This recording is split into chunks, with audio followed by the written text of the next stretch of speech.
നമസ്കാരം സുഹൃത്തുക്കളെ, എല്ലാവർക്കും സുഖമാണെന്ന് വിചാരിക്കുന്നു. ഒരു ചെറിയ വീഡിയോ, ഒരുപാട് കാര്യങ്ങൾ. അതാണ് ഈ വീഡിയോയുടെ ഉദ്ദേശം. 2 ദിവസം മുൻപാണ് UAE നിന്നും കോഴിക്കോടിലേക്ക് ഞാൻ ഫ്ലൈറ്റ് തിരിച്ചത്. ഒരുപാട് പ്രിക്കോഷണറി മെഷേഴ്സ് എടുത്ത് തന്നെയാണ് ഞാനും ഈ കൊറോണ കാലഘട്ടത്തിൽ വളരെ ശ്രദ്ധിച്ച് യാത്ര തിരിക്കാൻ ആലോചിച്ചത് തന്നെ. ഒരുപക്ഷെ കുറച്ച് സാമൂഹിക ബോധം കൂടിയത് കൊണ്ടായിരിക്കും എനിക്ക് എന്തെങ്കിലും സംഭവിക്കുമെന്നതിനേക്കാൾ കൂടുതൽ ഞാൻ മുഖാന്തരം ആർക്കെങ്കിലും ഒന്നും സംഭവിക്കരുത് എന്ന ചിന്തയായിരിക്കാം അത്തരം മെഷേഴ്സ് എടുക്കാനായിട്ടുള്ള ഒരു കാരണം. ഇപ്പോൾ ചോദിക്കാനുള്ളൊരു ചോദ്യം, ഞാനിതൊക്കെ ചെയ്തിട്ട് എന്തെങ്കിലും കാര്യമുണ്ട് നമ്മുടെ നാട്ടിൽ? നമ്മുടെ നാടല്ല, നമ്മുടെ സിസ്റ്റത്തിനോട് ആണ് ഞാൻ ഈ ചോദ്യം ചോദിക്കുന്നത്.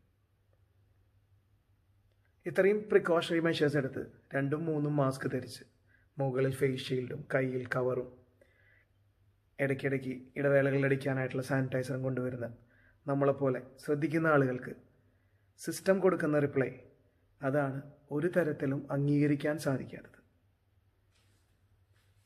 ഞാൻ എയർപോർട്ടിലെത്തി. പതിവ് പോലെ ഫ്ലൈറ്റ് എന്നും വൈകുന്നതിനേക്കാൾ കുറച്ച് കൂടുതലായിട്ട് നേരം വൈകി. കുറച്ച് പേരെയൊക്കെ അവരെ വിളിച്ചറിയിച്ചു 1 മണിക്ക് പോകേണ്ട ഫ്ലൈറ്റ് 3 മണിക്കായിരിക്കും. അതനുസരിച്ച് കുറച്ച് ആളുകൾ നേരം വൈകി വന്നു. കുറച്ച് ആളുകൾ ഇതൊന്നും അറിയിക്കാത്തത് കൊണ്ട് തന്നെ വളരെ നേരത്തെ എയർപോർട്ടിലെത്തി.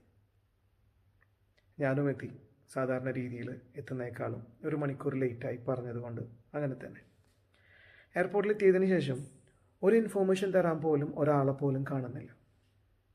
10-25 മിനിറ്റ് അങ്ങോട്ടും ഇങ്ങോട്ടും നടന്നു. ആരോട് ചോദിച്ചാലും ആർക്കും ഒരു വ്യക്തമായ ഉത്തരമില്ല. ബോർഡിലാണെങ്കിൽ യാതൊരു വിവരവുമില്ല. അവർ പറഞ്ഞ സമയവും കടന്നെത്തി. യാതൊരു രീതിയിലുള്ള റിപ്ലൈയും ആരുടെ ഭാഗത്തു നിന്നും കിട്ടുന്നില്ല. അന്വേഷിപ്പിൻ കണ്ടെത്തും എന്നുള്ളത് കൊണ്ട് തന്നെ അന്വേഷിച്ചു. അവസാനം ഒരു മൂലയ്ക്കായി കുറച്ചധികം ആളുകൾ ഒത്തുകൂടിയിരിക്കുന്നു. അങ്ങോട്ടും ഇങ്ങോട്ടും കുറ്റങ്ങൾ പറയുന്നുണ്ട്. സ്പൈസ് ചേട്ടനെ ചീത്ത വിളിക്കുന്നുണ്ട്. സ്പൈസ് ചേട്ടനിൽ ട്രാവൽ ചെയ്യില്ല എന്ന് പറയുന്നുണ്ട്. 1 മണിക്ക് പോകേണ്ട ഫ്ലൈറ്റ് 4 മണിയായിട്ടും യാതൊരു രീതിയിലുള്ള അറിയിപ്പുമില്ല. ഫ്ലൈറ്റ് വന്നോന്നോ ഫ്ലൈറ്റ് എപ്പോൾ പോകുമെന്നോ ആർക്കും യാതൊരു അറിവില്ല. എനിക്ക് ചോദിക്കാനുള്ളൊരു കാര്യം, ഇത്തരം സാഹചര്യത്തിൽ നിങ്ങൾ സ്ഥിരം കാണിക്കുന്ന നിങ്ങളുടെ പ്രഹസനം അവിടെ മാറ്റിവെക്കുക. നമ്മൾ അത്രയും ശ്രദ്ധിച്ച് യാത്ര ചെയ്യുന്ന ഈ കാലയളവിൽ 7-8 മണിക്കൂറും നമ്മൾ എയർപോർട്ടിൽ കൊണ്ടുവന്നിടുമ്പോൾ എത്ര രാജ്യങ്ങളിലേക്ക് സഞ്ചരിക്കുന്ന ആളുകളാണ് അവിടെയുള്ളത്?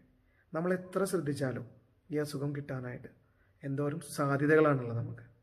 നിങ്ങളിപ്പോഴെങ്കിലും കുറച്ചും കൂടി ഉത്തരവാദിത്തോടെ, ഇൻ കേസ് നിങ്ങൾ ലേറ്റ് ആവുകയാണെങ്കിൽ നിങ്ങളുടെ നമ്പറും കാര്യങ്ങളൊക്കെ എടുക്കുന്നത് നിങ്ങൾക്കൊന്ന് അറിയിക്കുകയാണെങ്കിൽ, 1 മണിക്കുള്ള ഫ്ലൈറ്റ് അറിയാതെ 9:30-ക്കും 10:30-ക്കും വന്ന ഒരുപാട് പേര് അവിടെയുണ്ട്.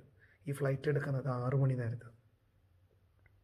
എത്ര സമയം, എന്ത് പ്രിക്കോഷണറി മെഷേഴ്സ് എടുത്താലും എങ്ങനെ ഈ രോഗത്തിൽ നിന്നും രക്ഷപ്പെടാൻ സാധിക്കും? ഇതെല്ലാം കാണിച്ചു കൂട്ടിയിട്ടും നാട്ടിൽ വന്നു കഴിഞ്ഞാൽ പിന്നെ നമ്മൾ വികൃത ജീവികളായി. ഇനി അടുത്ത കാര്യം, അതിൽ നിന്നും എല്ലാവരും ഫ്ലൈറ്റിൽ കയറി.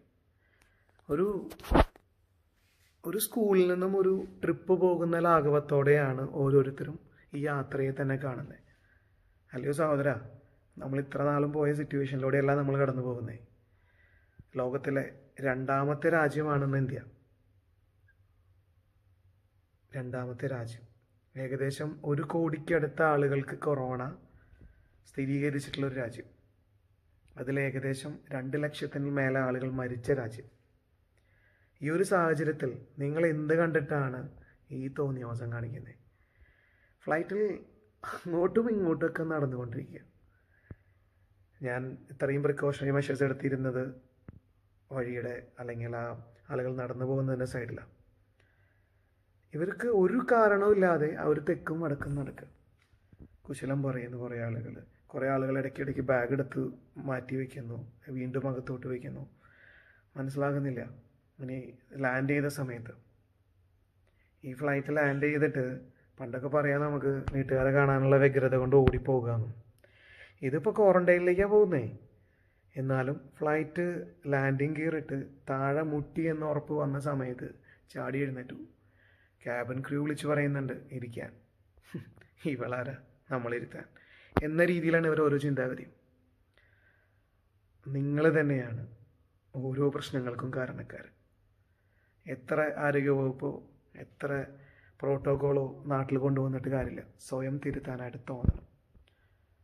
അതിന് കുറച്ച് സാമൂഹിക ബോധം വേണം. നിങ്ങൾ വരുത്തി വയ്ക്കുന്നത് നിങ്ങൾക്ക് മാത്രമല്ല, നിങ്ങൾക്ക് ചുറ്റപ്പെട്ട സമൂഹത്തിനാണ്. അപ്പോൾ ഇത് എന്തുകൊണ്ട് ഞാൻ പറയുന്നു എന്ന് വെച്ചാൽ, ആരെങ്കിലൊക്കെ പറയണ്ടേ? നമ്മൾ എന്ത് ചെയ്തിട്ടും നമ്മളെങ്ങനെയാണോ, നമ്മളെങ്ങനെയായിരിക്കണം എന്നുള്ളത് നമ്മൾ മനസ്സിലാക്കണം.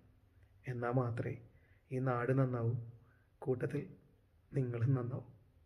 നന്ദി, നമസ്കാരം.